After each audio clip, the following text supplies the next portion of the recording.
What's going on, everyone? Welcome back. Today we have got our Week 8 fantasy football running back starts and sits for every single matchup. So make sure to tune in. If you enjoy, hit that like button, subscribe, give us a follow on Twitter at AllDayPigskin to continue interacting with us there. And let us hear it in the comment section. Do you agree, disagree, along with any other questions you guys might have? We will do our best to answer them all. But in the meantime, let's get right into it. Real quick, before getting into our breakdown, a quick word from our partners at Prize Picks, which is our favorite DFS site of choice this NFL and fantasy football season. If you guys aren't familiar with them, do yourself a favor and check them out. In fact, when you sign up right now and use code ADP, you get a 100% deposit match up to $100. And look, we're already doing all this research for fantasy football matchups. So why not take advantage of it and get some profits as well? Prize Picks, well, they allow you to basically do exactly that. They have so many different player prop bets, not only in terms of single stat DFS, but also in terms of fantasy score, and you can combine them any which way you want. Super simple, super easy to use. All you have to do, choose two more players from the board, and then just pick the over-under on their projected fantasy score or on their single stat. Again, pretty much for every single matchup as the week progresses, those options will be updated even more so. And then the great thing is you've got two different options in terms of how you want to bet it, whether it's a flex play, so that way you can miss one of your selections but still win. Obviously, that's the safer choice. Or if you want more bang for your buck, check out the power play, where if you get all your picks correct, well, you win even bigger. So again, check all of that out. Details in the description. And we kick off week 8 with the Green Bay Packers at the Arizona Cardinals on Thursday night. And on paper, this one should be pretty entertaining, high scoring upside. That's why I think Aaron Jones will bounce back here for the Packers. Now, a quick note, there's a little bit of a mini outbreak of COVID with the Packers. Could be problematic because for anyone that shows up on that list, it's a short turnaround, which means they likely will not play on Thursday night. Just something to keep an eye out for. But at the moment, Jones and Dillon both healthy. Still, though, I'm only starting Aaron Jones. Last week was a good example why I only trust one of these running backs. Jones gets the higher volume. Usually he's a lot more efficient, but at the same time, the Packers rushing attack won't be that bad every single week. And Jones does have nicer upside because of how involved he is as a pass catcher and just in general in this offense. For the Cardinals, Chase Edmonds, James Conner, I'd start both of them. I think Edmonds is the higher upside guy because of what he can do as a pass catcher, but James Conner in standard formats, a low-end RB2, some decent touchdown upside versus the suspect Packers defense, so I don't mind that. And then A.J. Dillon, simply put, I think he's too big play dependent. I think he's pretty much just a handcuff, so I'm sitting him. Then Panthers at the Falcons. I'll start Hubbard here. But again, last week was a good example why without Christian McCaffrey, the Panthers don't have a true RB1 that is matchup proof. Because if the Panthers go down, let's say 20-3 or 27-3, something like that, Hubbard won't be as utilized as a Christian McCaffrey would, especially as a pass catcher, which is what made his ceiling and his floor both so high. That's why I think Hubbard is more so for fantasy purposes a RB2. But you still are going to continue to start him because of the volume that he will get. For the Falcons, honestly, Cordero Patterson, also in the RB2 range. I think if there's any team here out of the two that would potentially avoid a blowout and be in a more favorable game script, it would be the Falcons. That's why I actually trust Cordero Patterson more so. And again, him potentially having that running back and wide receiver distinction is something that will help. Mike Davis, I am sitting, however, because this last week, Patterson, I believe it was 14-4 in terms of carries on his end compared to that of Mike Davis. And that's coming out of the bye week. So what that tells me is that was, a pretty much thought out decision in terms of how the Falcons were going to use Patterson and Davis as rushers, as pass catchers. So I am fading Mike Davis for that reason. Then Titans at the Colts. This is a great matchup, probably one of the best matchups on the week as far as running backs are concerned. Derrick Henry, smash play every single week. Jonathan Taylor, he is heating up. He's getting more usage. I love both these guys as RB1s on the week. It's as simple as that. But I am fading Nyheim Hines, especially if, T.Y. Hilton comes back. But I mean, even without Hilton this last week, Hines wasn't a factor. I would say he's pretty much even almost droppable. So sitting Hines here. Then Dolphins at the Bills. Only really want to start Myles Gaskin, and even that you could argue is debatable because he's been very inconsistent. It seems like every other week, he is viable, but with Brown, going to be absent for a while. Well, Gaskin should get some more volume. Hopefully, continues getting volume as a pass catcher. That's what's kind of maintaining his decent weeks. But I still think you can't view him as anything more than kind of a boom or bust RB2 for the Bills. Singletary, Zach Moss. I have both of them as sits because, simply put, neither one of these guys has broken out yet, and they continue to share the backfield.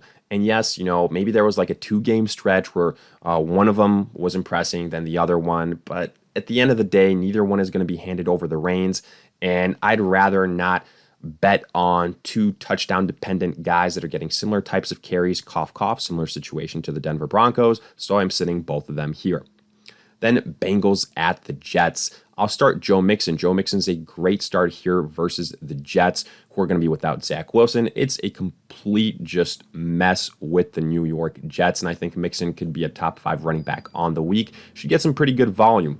And then Pirine, I don't mind him as, a guy that's going to get garbage time duty. We kind of saw it this last week versus the Ravens. I think the Bengals can absolutely blow out the Jets here in week 8. So I think he's worth the flyer. Then for the Jets, if you're desperate, Michael Carter, I'm really, really scared about the game script here. However, if the Jets go down big, which I guess to be fair, they did versus the Patriots, Michael Carter still got some usage, and he was targeted a lot as a pass catcher. So that's kind of what you're hoping for there. But, I'm not banking on more than one guy here for the Jets. I know Ty Johnson, that is, had a decent outing, wasn't horrible, but I'm not betting on 2 fantasy relevant running backs for the Jets in this game. I think betting on Michael Carter alone is risky enough. So just moving on and sitting Ty Johnson here. Then Steelers at the Browns. Another good matchup. Najee Harris is a start. Great usage as a pass catcher, elevating that floor. So that's really nice to see in the RB1 category for the Browns. Nick Chubb is going to be coming back. That's why we were saying D'Ernest Johnson is, kind of a 1-week rental. Now, to be fair, it'll be interesting to see how he's used while Kareem Hunt is out. I rather not risk it. I don't think he's going to get, as much usage as some people think, especially here, versus this Steelers defense. So I'm only rolling with Nick Chubb and Najee Harris. I see Harris as the better play, especially with Nick Chubb coming back from that injury. But I think he's still, potentially a borderline RB1. Afterwards, Eagles at the Lions. I'll start Kenneth Gainwell. That is because Miles Sanders' ankle injury going to be out for a couple of weeks. At least that's the expectations. And yes, I realize the Lions just shut down Darrell Henderson and that Rams offense for a while in that game, but I think that was more of a fluke than anything. I anticipate that Gainwell will get the majority of the carries and be more involved as a pass catcher compared to Boston Scott. But even without Miles Sanders, I'm still not willing to commit to more than one running back in this backfield. I prefer Jalen Hurts above all of them, and he's the quarterback on the team. That tells you all you need to know. Gainwell, I think, is a dart throw. He is kind of a low-end RB2 at best, in my opinion. For the Lions, DeAndre Swift, the guy in PPR formats, is very, very safe, and that's what you want here from your running backs. Maybe like a poor man's Christian McCaffrey, even though he's been available and been playing great. Can't say the same thing for McCaffrey, so you start him here, no questions about it. And then Boston Scott, for all those reasons I mentioned, I'm sitting him. And then Jamal Williams, just not getting the usage I would like to see as a pass catcher. To me, that lowers the upside, so I'm sitting him here as well. Then Rams at the Texans. Only one running back I want to start here, Darrell Henderson. He is coming off his first game of the year in which he played that he did not have over 15 points in fantasy PPR scoring. That is, which is kind of surprising to happen versus the Lions. I think he bounces back here versus the Texans, so I really like Henderson as, worst case scenario, a high-end RB2. For the Texans, I don't like anyone. I think the Rams are going to bounce back. I think that the Texans are going to struggle. I don't like Ingram or David Johnson. And then Sony Michel, don't want to get too cute here. This is Darrell Henderson's team. Struggled versus the Lions, and, fading him here versus the Texans as well. Then 49ers at the Bears. Elijah Mitchell, I would start him, but this is the thing with Elijah Mitchell. If Jimmy Garoppolo, for some reason, gets benched or it's back to Trey Lance, then I'm kind of fading all these running backs for the 49ers because Trey Lance relies way too much on his legs. So just keep that in mind. As long as it's Jimmy Garoppolo under center, I don't mind it. For the Bears, Khalil Herbert seems to be the guy that these last 2 weeks has gotten it done for him. He was the lone bright spot in the game where they got absolutely smacked by the Bucs, had over 100 rushing yards, which was very impressive versus that Bucs defense. So I would go with him again here. Again, the Bears also having a mini, COVID outbreak, so that's something to keep an eye out for. Damian Williams was originally last week held out because of COVID. We'll see. I'm sitting him here. Potentially might be less than 100%. I don't know, even though he was available this last week and wasn't really utilized. Herbert's been doing really well, so for that reason, fading Williams. And then for the 49ers, JaMychal Hasty and Trey Sermon. Trey Sermon, definitely. The guy's pretty much droppable. JaMychal Hasty didn't really get all that much usage, maybe, mainly kind of like on third downs, but it wasn't even that much there either. So fading both those guys, mainly Mitchell and Herbert here. Then Patriots at the Chargers. I'll start Damian Harris. The Chargers have been giving up a lot of points to the opposing running back, so I like Harris here coming off a big week versus the Jets.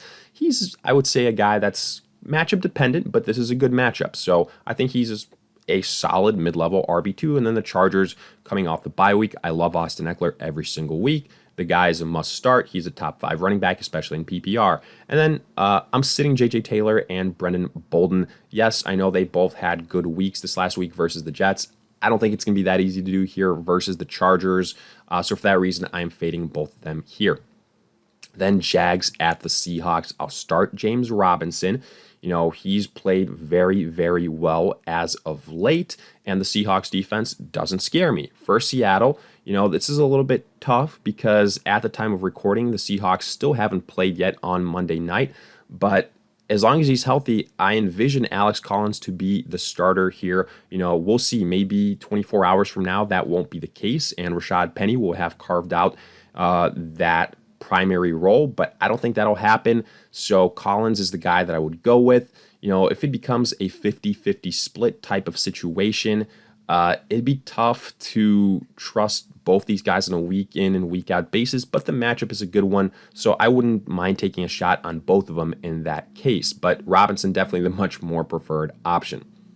Afterwards, Bucs at Saints. Leonard Fournette, he has proven week in and week out he's the guy for the Bucs. He's getting the opportunities in great positions. It's a high-scoring offense. You start him here. I think he is a mid to high-end RB2. For the Saints, again, Saints haven't played yet, but on Monday night, I think Alvin Kamara in PPR formats, you continue to fire him up. I like the opportunities that he should have, so I would start him here. Yes, it's a tough matchup versus the Bucs, but I think Kamara, worst case scenario, mid to high end RB2 on the week. Then Washington at the Broncos. Spoiler, I don't like anyone here. First and foremost, Washington, Gibson is banged up. I think it's clear to see Heineke wouldn't be running it as much if that wasn't the case. McKissick, he's also involved, but it's so tough to guess how much these guys will be involved on a week in and week out basis. It's a tough matchup as well, so I'd rather not risk it with these guys. For the Broncos, look, individually, I like Javonte Williams. I like Melvin Gordon, but together, they're too touchdown dependent. We saw it this last week. Without the touchdowns, Williams and Gordon would have been, pretty disappointing versus the Browns. So just expect that every single week until these guys are fully let loose one way or the other. They're just too tough to trust for fantasy football purposes. So I don't love the matchup here as far as running backs are concerned for either team. Then Cowboys at the Vikings. This is a good one. Pretty simple. You start Zeke, you start Dalvin Cook. Both these guys are RB1s. Who has the higher ceiling? Probably Dalvin Cook. I think he's going to get more usage. But Zeke is a little bit healthier, so it's interesting. Even though, Dak Prescott was a little bit banged up. We'll see. I think he will end up playing. If he doesn't, then we can have a conversation where Ezekiel Elliott is going to take a hit, definitely. But I think that Dak plays, so Zeke will be fine. Both these guys are RB1s. We can leave it at that. And their backups, I think, are just that, backups. So Pollard and Alexander Mattison are sits for me. Then Giants at the Chiefs. Final game here. If Saquon Barkley plays, you start him. But, that ankle injury that was supposed to be kind of minor has now caused Barkley to miss 2 weeks. And there's no timeline yet on when he might return. So that's getting a little bit concerning. If he plays, obviously, again, you start him. If he doesn't, Devontae Booker had a decent outing versus the Panthers. Yes, he needed that touchdown late to kind of secure it, but I think it's an easier matchup here versus the Chiefs, who are struggling just everywhere. And speaking of the Chiefs, you'll start Darrell Williams. Yes, I know he was very disappointing this last week, but I mean, honestly, I think that was the most disappointing game I've ever seen Patrick Mahomes and the Chiefs play here while he's been there. So it was just a very bad game from everyone. Awful game script for the rushing attack. I think, it won't be the same story here in week 8. So I would feel better about starting Darrell Williams, even though, I think he's probably an RB2, mid-level RB2 on the week. But with that, we wrap up our Week 8 fantasy football running back starts and sits for every single matchup. And as always, let us hear it in the comment section. Do you agree, disagree, along with any other questions you guys might have? If you enjoyed, hit that like button, subscribe, give us a follow on Twitter at AllDayPigskin to continue interacting with us there. And in the meantime, we'll see you guys in future videos.